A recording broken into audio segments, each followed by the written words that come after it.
Ang bigman ng Magnolia na si James Lapot gusto nang kunin ng Titan kapalit ang rights ni Greg Slaughter. Si James Lapot ay role player lang ngayon kasi nandyan si Ian Sangalang at Xavier Lucero. At maganda pang block at pang rebound. Pero limited minutes dahil sa depth. Contract player siya na pwedeng mag-step up pag na-injure yung main bigs.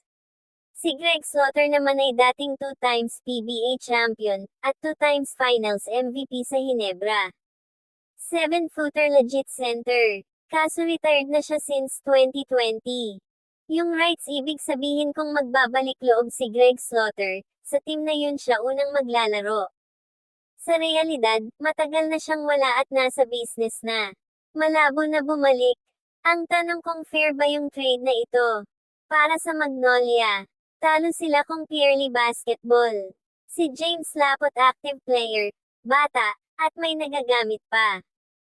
Ang rights ni Greg Slaughter ay pangarap lang. Unless kumbinsihin nila bumalik, sa ngayon kasi wala kang makukuha. Para sa Titan, panalo sila kasi kumuha sila ng playable big, alam naman natin na kulang sila sa center. Yung Greg Slaughter rights, pangbenta na lang sa fans o pangbaka sakali.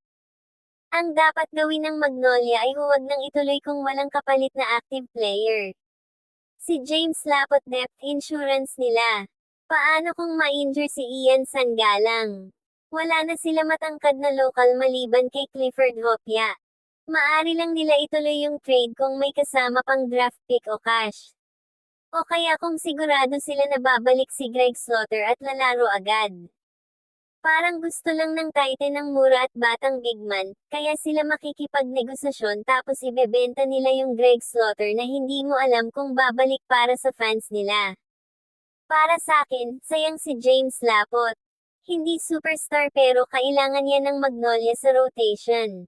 Mas okay pa kung humingi sila ng shooter o wing defender kapalit ni James Lapot, hindi yung rights ng retired player.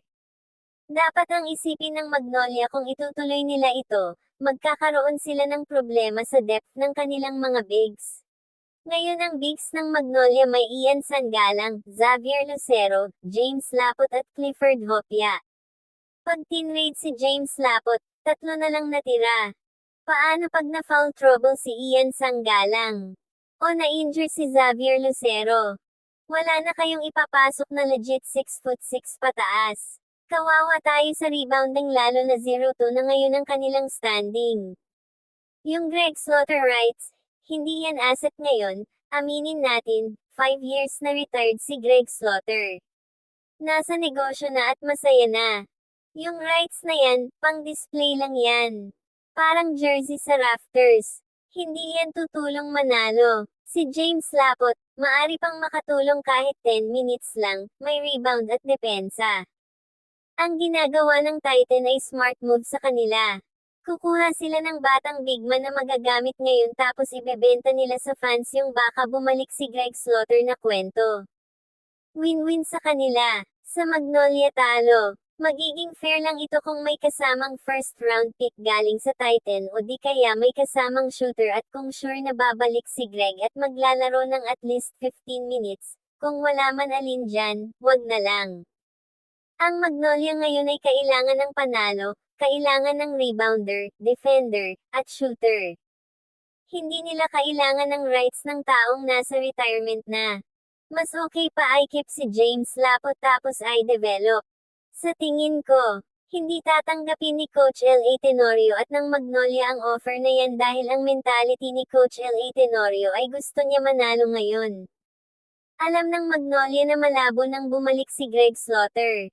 Hindi sila tanga para mag-trade ng active player kapalit ng pangalan lang. Unless may kasamang draft pick at cash, pero kahit ganon, talo pa rin sa depth. Papayag lang siguro ang Magnolia kung ganito yung offer. James Lapot for Greg Slaughter rights at first round pick plus Titan shooter markang Paiwa. Pero kung James Lapot for Greg Slaughter rights lang markang Paiwa, 100% declined yan. Sabi nga ni Coach L.A. Tenorio, we're buying in the system at gusto nila mag-contend. Hindi part ng system yung mag-collect ng retired player rights. Ikaw boss, kung ikaw si Coach L.A. Tenorio, pipirma ka ba sa trade na ito? O itatapon mo yung offer paper? Payag ka ba i-trade si James Lapot? O dapat i-keep nila for insurance?